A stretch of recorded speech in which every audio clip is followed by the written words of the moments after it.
Guys ನಮಸ್ಕಾರ. ಬೆಳಗ್ಗೆ ಎದ್ಬಿಟ್ಟು ಹೊಲಕ್ಕೆ ಬಂದಿದ್ವಿ. ನೋಡಿ ಮಳೆ ಬಂದಿದೆ, ಫುಲ್ ನೀರು ನಿಂತ್ಕೊಂಡ್ಬಿಟ್ಟಿದೆ ಹೊಲದಲ್ಲಿ. ಸೊ ಫುಲ್ ಆಫ್ ರೋಡ್ ಮಾಡ್ಕೊಂಡು ಬಂದಿದ್ದೀನಿ. ಈ ರೋಡೆಲ್ಲ ಒಂಥರ ಮಡ್ ರೋಡು,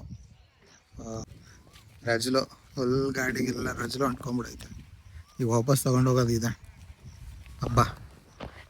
ಸೊ ಹೊಲಕ್ಕೆ ಏನಕ್ಕೆ ಬಂದಿದ್ದೀವಿ ಅಂದರೆ ತೋರಿಸ್ತೀನಿ ಬರ್ರಿ. ನಮ್ಮ ಹೊಲದಲ್ಲಿ ಬದು ಇರುತ್ತಲ್ಲ, ನೀರು ಹೋಗ್ಬೇಕಂತ ಮಳೆ ಬಂದಾಗ ಹೊಡೆದೋಗ್ಬಿಡೈತೆ.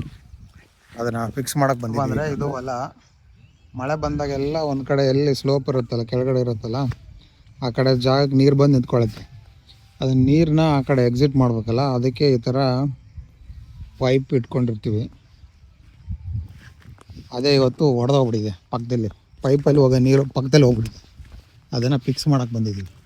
ಮಣ್ಣು ಸಾಫ್ಟಾಗಿದೆ, ಮಣ್ಣು ತಂದು ಹಾಕ್ಬೇಕು ಇವಾಗ ನಾವು ಅದು ಹೊಡೆದೋಗಿರೋ ಜಾಗಕ್ಕೆ ಫಿಲ್ ಮಾಡೋಕ್ಕೆ. ಬಟ್ ನೋಡಿ ಈ ಥರ ಹೊಡೆದೋಗಿದೆ. ಇದು ಹಳ್ಳ. ನನ್ನ ಮಕ್ಕಳು ಗಾಡಿನ ದಾರಿಲಿ ಹಾಕೋರು ನೋಡಿ. ಇಲ್ಲಿ ಇದು ಈ ವರ್ಷದ ಫಸ್ಟ್ ಮಳೆ ಜಾಸ್ತಿ ಜೋರಾಗಿ ಬಂದಿರೋದು. ಹಳ್ಳ ಬಂದ್ಬಿಟ್ಟಿದೆ, ನೀರು ನಿಂತ್ಕೊಂಡ್ಬಿಟ್ಟಿದೆ. ಹಳ್ಳ ಗೈಸಿದು ಚಪ್ಪಲಿ ಸಿಕ್ಕತ್ತು. ಹಿರಿಯರು ಬರ್ ಕಿತ್ಕೊತೀನಿ ನೋಡಿ. ಬಂತ ನೋಡಿ,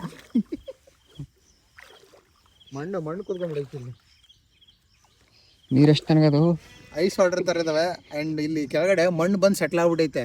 ಆ ಹೊಲದಲ್ಲೆಲ್ಲ ಕಿತ್ಕೊಂಡ್ಬಂದೈತಲ್ಲ, ಆ ಮಣ್ಣು ಏನಪ್ಪ ಅಂದರೆ ಕಾಲು ಹಿಡ್ಕೋತೈತೆ ನಂದು ಒಳಗಡೆ.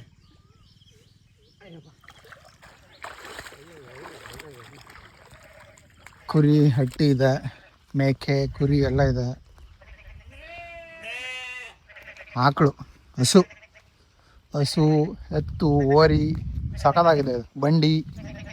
ಇವಾಗ ನಾವು ಕೆಲಸ ಮಾಡಬೇಕಾಗಿರೋ ಮೇನ್ ಸ್ಪಾಟಲ್ಲಿ ಅಂದರೆ ಇಲ್ಲಿ ನೋಡಿ ಎಷ್ಟು ದೊಡ್ಡದಾಗಿ ಹೊಡೆದೋಗೈತೆ. ಸೊ ಜೋರಾಗಿ ಮಳೆ ಬರುತ್ತಲ್ಲ, ಮಳೆ ಬಂದಾಗ ಈ ಹೊಲದಲ್ಲಿರೋ ನೀರೆಲ್ಲ ಇಲ್ಲಿಗೆ ಬರುತ್ತೆ.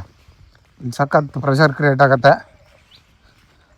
ಸೊ ಇದ್ರೊಳಗಡೆ ಹೋಗ್ಬೇಕಿತ್ತು, ನೀರು ಹೋಗ್ಬೋದಿತ್ತು. ಬಟ್ ಸ್ಟಿಲ್ ನೋಡಿ ಅದೆಲ್ಲ ಮಣ್ಣು ಕೊರಕಲು ಬಿದ್ಕೊಂಡು ಹೋಗಿದೆ. ಈ ಥರ ಪ್ರಾಬ್ಲಮ್. ಒಂದು ಹನಿ ನೀರು ನಿಂತ್ಕೊಂಡಿಲ್ಲ, ಎಲ್ಲ ಹೋಗಿದೆ, ಎಲ್ಲ ಇಲ್ಲಿ ಹಳ್ಳಕ್ಕೋಗಿ ಸೇರ್ಕೊಂಡಿದೆ. ಸೊ ಇದನ್ನು ಫಿಕ್ಸ್ ಮಾಡ್ಬೇಕು ಇವಾಗ.